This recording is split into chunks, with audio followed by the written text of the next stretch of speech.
I was going to sort of tell everyone a bit about my injury with living with pain. So I'll start there. I think it's about 13 years ago now. I was scaffolding. The scaffolding had to be changed on site because we couldn't build it the way it's supposed to be built through one reason or another.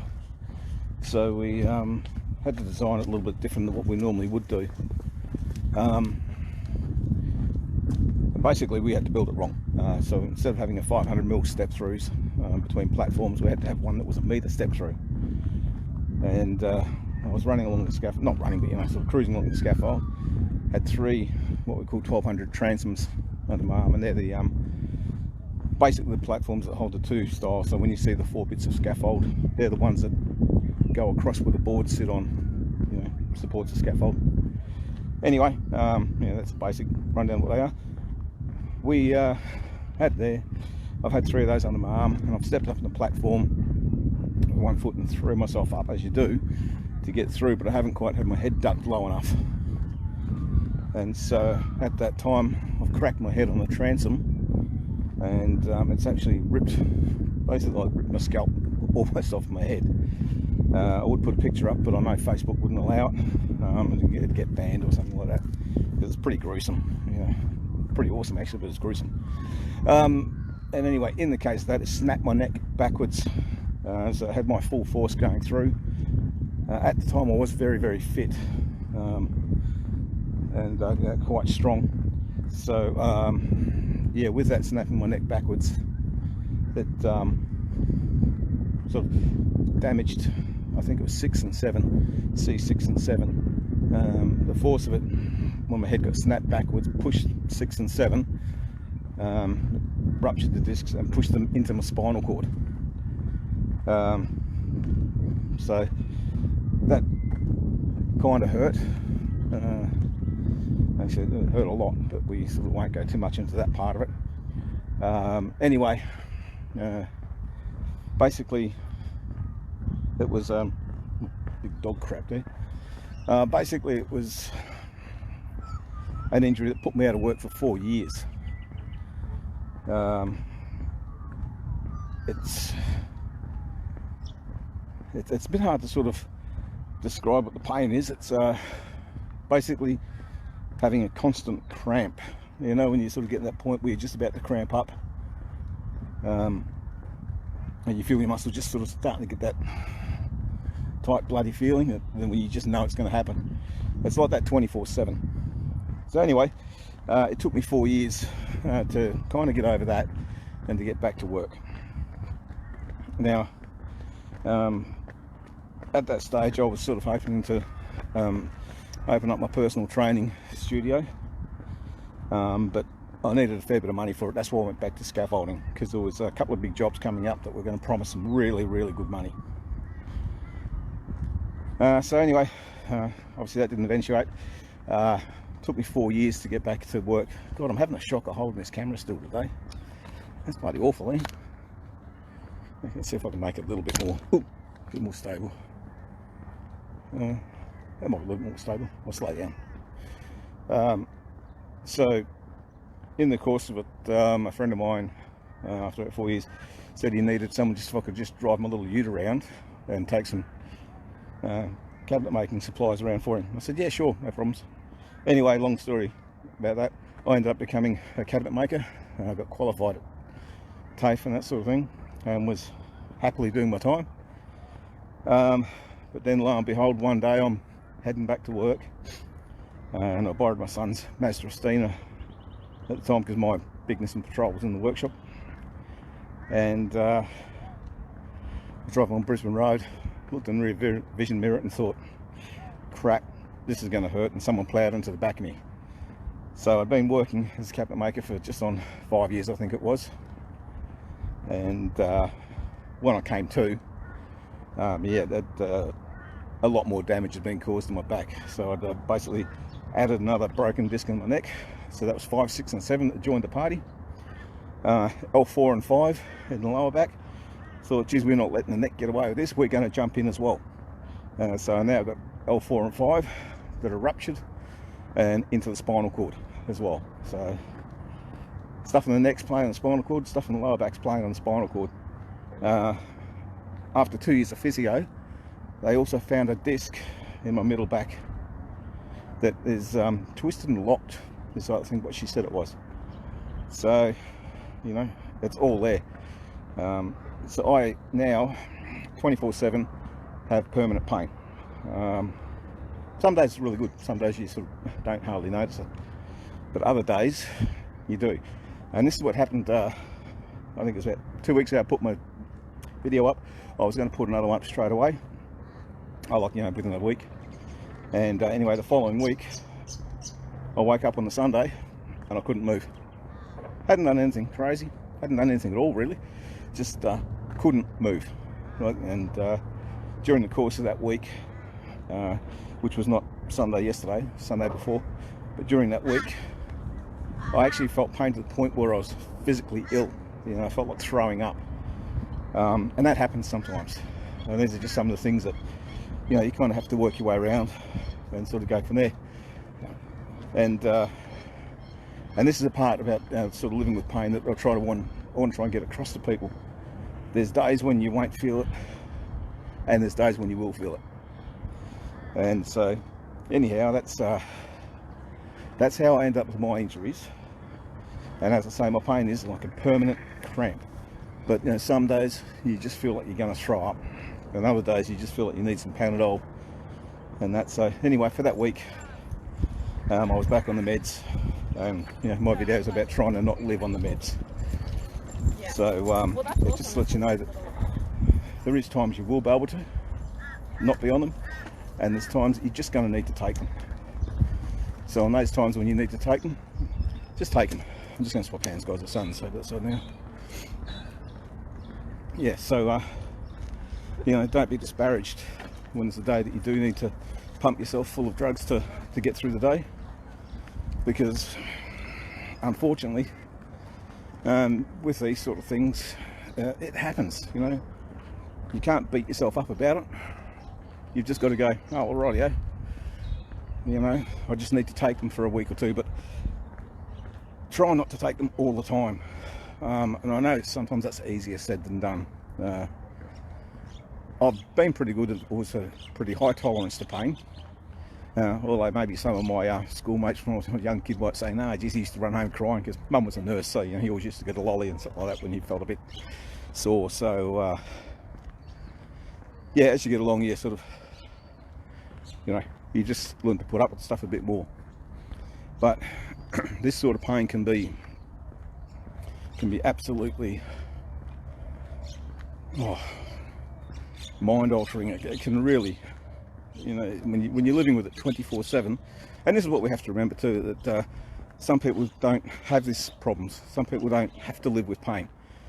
Some people are lucky enough to never ever sort of cop an injury like that in their life, to never cop an illness. And kudos to them. Like, I'd love to be in that situation.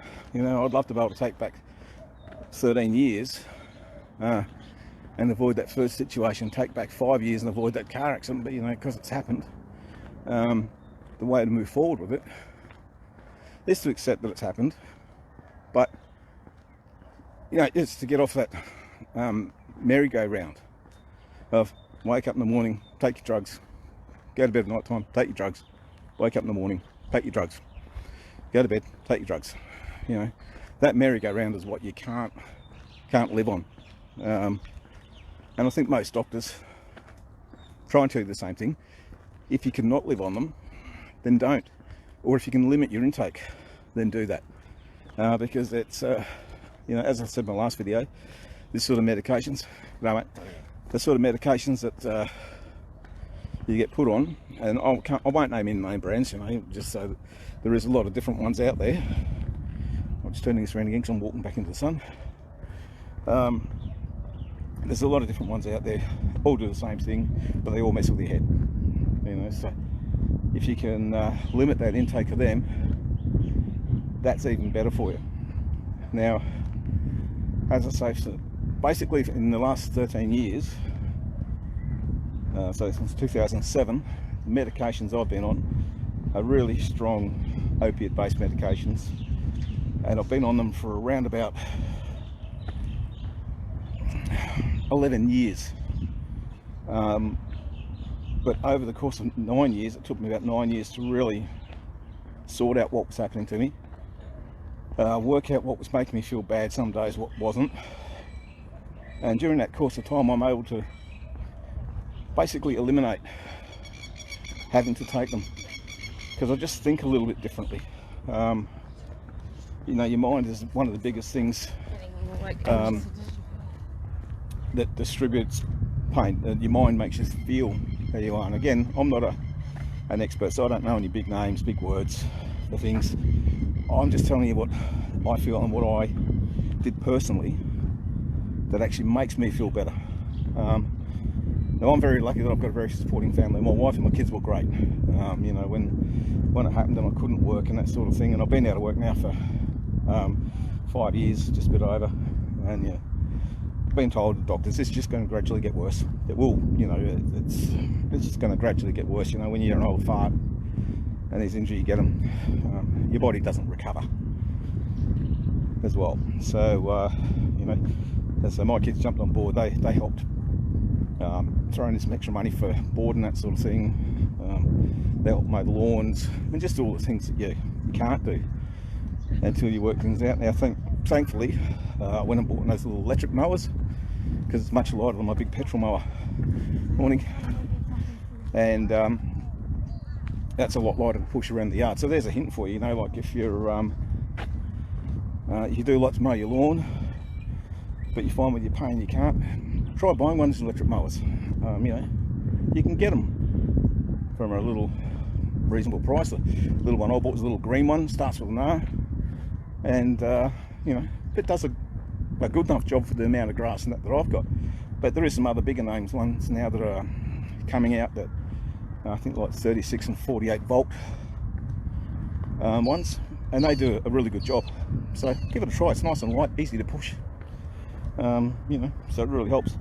But anyway, so I'm back to being able to do that. But yeah, so you need a good support network. You know, so if your partner, your friends and family can help you out, it is going to help you out. But what you can't do, and this is going to sound a bit callous maybe,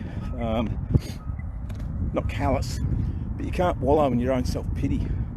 You know, yeah, it hurts some days. You know, you wake up, you just don't feel like it some days, and this is the dangerous times for you. You know, when you've got to find that internal strength, whether that be to do it for your family, to do it for yourself, or just because you don't want to be that. You have to find that, and you have to bring that to the surface. I mean, that's easier said than done, guys. I mean, like, you know, let's not kid ourselves. People out there that haven't had an injury sometimes just don't understand that, you know, you'll sprain an ankle or break a bone, and hell yeah, that hurts for a little bit, you know, but it goes. But some of the injuries that some of us get, it never ever goes. You know, it's there. So how you handle that personally is how you'll go with your medications. You know, and it's that's always the hard bit about it, because as we said just before, you know, some days it's just worse than others. But you have to get up in the morning and you have to decide, okay, am I going to just, you know, pop a few pills and veg out for the rest of the day while these pills just work, you know, over a 24-hour period, and then in the meantime you have a few more for night time, so you're just constantly in that loop of veg. And I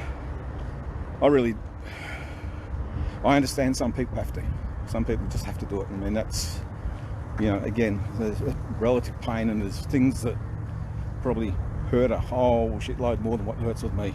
So don't take me wrong when I'm saying you have to get off them. If you can't, you can't, but you still need to try and manage your intake, because, you know, that's another whole thing. I might try and speak to someone who's maybe a bit more reliant on medication sometime, maybe, and get them to have a chat with us.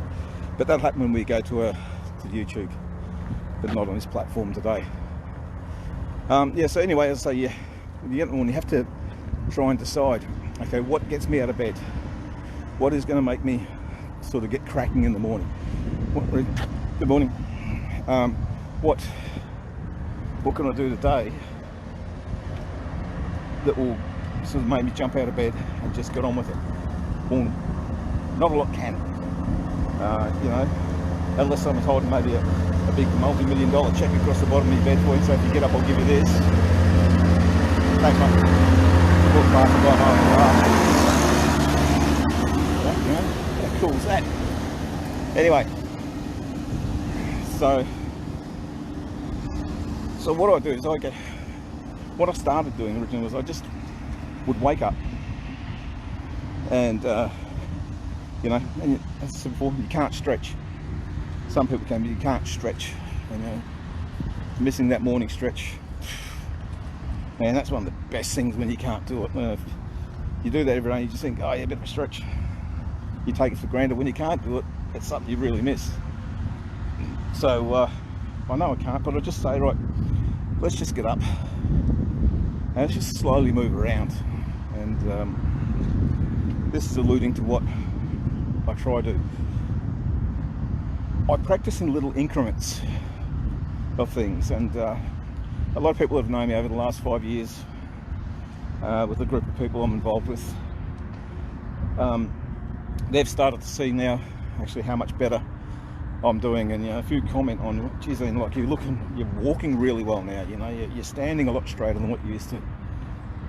And that's one thing you have to try and work on, is to get your, basically in my situation, because of back injuries, I have to get my spina erector muscles and my multifidus muscles working. Spina erector are the muscles that run up, basically up and down the length of your spine, from your neck down to your pelvis region. Morning. Hey. Your multifidus are the little muscles that run in between the discs of your back. So if you have a look at a picture of a spine, you'll see these two big long muscles running down, and in between you'll see little muscles, and they're the multifidus. Activating these muscles are what actually do help solidify your spine. They're the ones that help you stand straighter. They're the ones that help you hold your posture. And you know, that's a few people I know, quite a lot of people have said to me, you know, Ian, for someone's injuries you have a good posture, you know, you stand really straight. And I think that's come down to the fact that I was so fit at the time. I've always tried to hold good posture. Because I'm so short, I've got to try to stand up to make myself look a bit taller. But you know, that's how that goes. So each morning anyway, I get up and I'm just very aware of the movements I do. I still certainly don't wallow. I get up and I say, right, what are we going to do today? What are we going to try and achieve today? What can we do today that maybe we didn't do yesterday? You know? And you know, it doesn't always happen like that. There's days you wake up and you just go, right, now I'm just getting up out of bed. I'm just going to go and make myself a cup of coffee or a cup of tea, or you know, a Milo, whatever you have, and I'm just going to go and sit down. But first thing in the morning, I don't sit down on the couch and like that when I get up. I actually sit at the kitchen table, because the chairs there make you sit up a bit higher. You know, just face on couches, you get down on a couch, you sit on your couch, you're comfy in it, and the next thing you know, you're sort of half slouching and lying down. And I think that's one thing that has helped me, by choosing to sit upright. And that might sound a bit weird, but it does, because as you're sitting upright, you can do a few gentle stretches. Again, it sounds a bit weird, but this is how I started doing it, you know. And as I say, my road to recovery this time has taken a good 2.5 to 3 years from when I was sort of first damaged. Sorry, I'm just avoiding some crap on the ground here. From when I was first injured. Well, first injured, my second injury from the car accident. And I just realised that I had to just do things just differently. I also did get really, really sick during that period as well. It had nothing to do with the car accident, but it had something to do with the medications I was on, that it actually damaged my liver. Now, I didn't know it happened. I should have known out, because I had a couple of drinks one night and I got absolutely smashed on, you know, about 3 or 4 drinks. So I really didn't have much at all. But anyway, yeah, so that was my medications. I can talk about that one a bit later on. But so what we want to do is, when we get up, we want to just think a bit different. We want to think each day, right? As I say, my first day I got up, I just sit on the couch. Sorry, on the chairs before I move to the couch. You know, just at the kitchen table, and I just slowly do a few little tiny stretches, like little things like the first time I was able to get my arms straight up in the air. You know, I can't stretch them, but I could put them up in the air, and that was like, man, I've got my arms to here. It was such a big achievement for you, and that's the things that you have to do. Again, in my case, the spinal injuries, it was getting different movements back, and you know, if your case might be a really bung hip or something like that, maybe at that point it's just been able to lift your leg out to the side or something like that. But all of these things need to be done with really small increments, because it's times like that when you've got this pain 24/7 that if you move it a bit quick, that can actually cause a lot more pain, and then that can sort of make you feel, right, I don't really want to do this, that hurts. You know, if I try and move a little bit, it's going to hurt. Well, it is going to hurt a bit.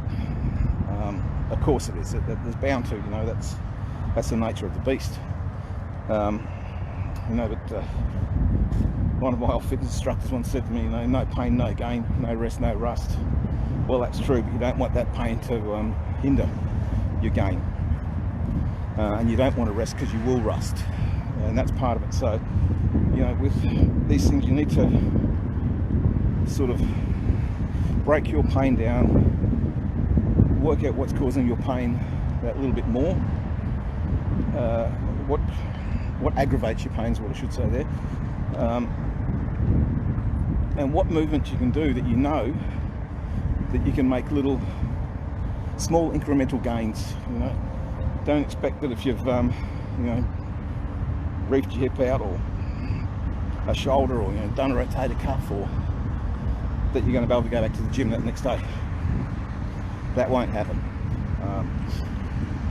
You know, when I first did my back and they sort of put me into the gym, they gave me a 2 kilo weight and said, right, we're going to do some bicep curls with a 2 kilo weight. And I'm like, oh yeah, easy. You know, bloody hell, I used to bench 130 kilos, I can lift 2 kilos. That was right till the 3rd rep, and then my nerves and everything just spasmed, my hand opened, I've dropped the weight, was nearly hit me on the foot, and of course then I've jumped out the road. As I've jumped, I've jolted my neck and back all in one go. Looked like something out of a Laurel and Hardy bloody movie, you know. It hurt like crap. Morning. Hello. But it really taught me a very, very quick lesson that, yeah, it doesn't matter what I think I can do, doesn't necessarily mean I'm actually able to do it. So you just have to take small gains, make those small gains work for you. Okay, I'm sort of getting to a point there where the sun is going to be right behind me the whole time, and unless I walk backwards, and that ain't going to happen for anyone, you're not going to be able to see me. So what we're going to do is, I'll leave it there today. I've just bought a new camera and that sort of thing, so I'm working out how to use that so you won't get the whole shakiness, you know, like it's happening at the moment. So I'd say, hang on, I'll just go, there you go. I'd say that sun's pretty wicked, mate. So what I'll do is, we'll leave it here. Have a try of that. If you've got any sort of pain problems, just have a try something really, really simple. And, you know, and if you can replace, say, 1 round of your tablets with just sort of simple analgesic, you know, like a Panadol, and you know, that's the only thing I'm allowed to have on top of everything else I take when I have to is Panadol. I'm not allowed to have Nurofen, ibuprofen, or any of those things. The only thing I'm allowed to have is a bit of Panadol. So, you know, try the little incremental movements first. See if you can get a little bit of, just, even if you're only moving a half an inch more, then that's a bonus. you know, and don't let anyone tell you half an inch isn't worth shit, because it is. It's totally worth it to you. So anyway, guys, try that. We'll get back in a couple of weeks' time, or maybe about a week's time. We'll see how we go. Hopefully I've got my new camera sorted by then. If not, we'll be back on this old wobbly old phone. But I'll try do up like another little sort of sketchy thing, not a sketch, stint, whatever you call these things when you're talking anyway. I'll be a little bit more prepared, and I'll try and filter better how I actually did it, how I have gone through this, how I've achieved this. But the thing is, I didn't give up. I felt like it sometimes, and there was some pretty dark times in there, but keep going. So if you can get that extra half an inch movement out of something, or a half an inch longer walk, or you know, if you can end up walking from the front door to the back door without having to stop, all these things are what going to make you feel better. Once you start feeling better, you will start to heal better. It's as simple as that. So okay guys, stay safe, be kind to each other, and I'll talk to you soon. Yeah, bye for now.